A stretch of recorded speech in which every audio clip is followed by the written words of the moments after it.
Hello guys, gawa tayo ng basbusa. Sa isang lalagyan, maglagay lang tayo ng 1 egg.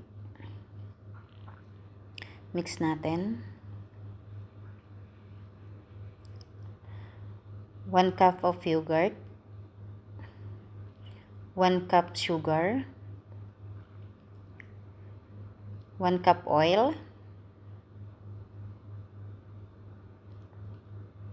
1 cup powder milk.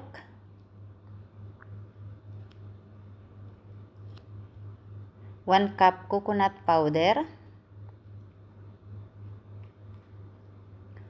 And 1 cup semolina or simit. I-mix lang natin yan lahat.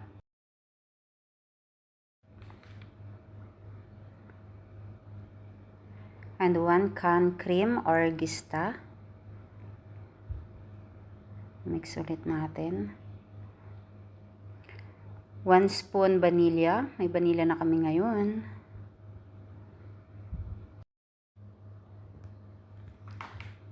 And 1 spoon baking powder.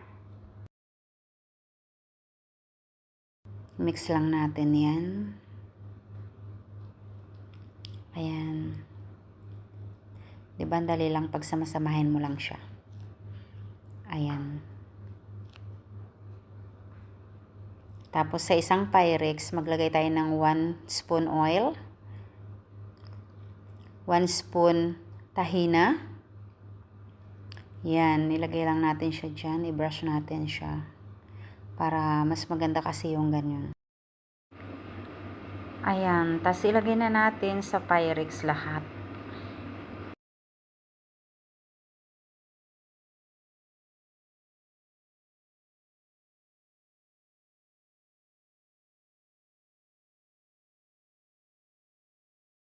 Siyempre, kailangan may mga nuts sa ibabaw. Kasi, mahilig akong mag-design. Depende na yun sa inyo kung ayaw nyo namang lagyan. Pwede namang hindi. Saka nyo na lang lagyan ng mga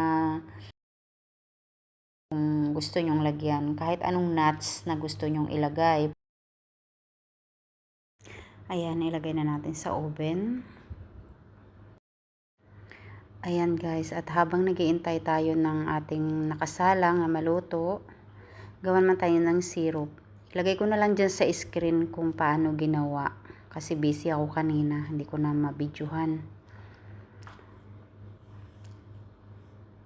Ayan, dahil luto na siya, lagay lang natin lahat yung ginawa natin na syrup. Ayan, thank you for watching guys.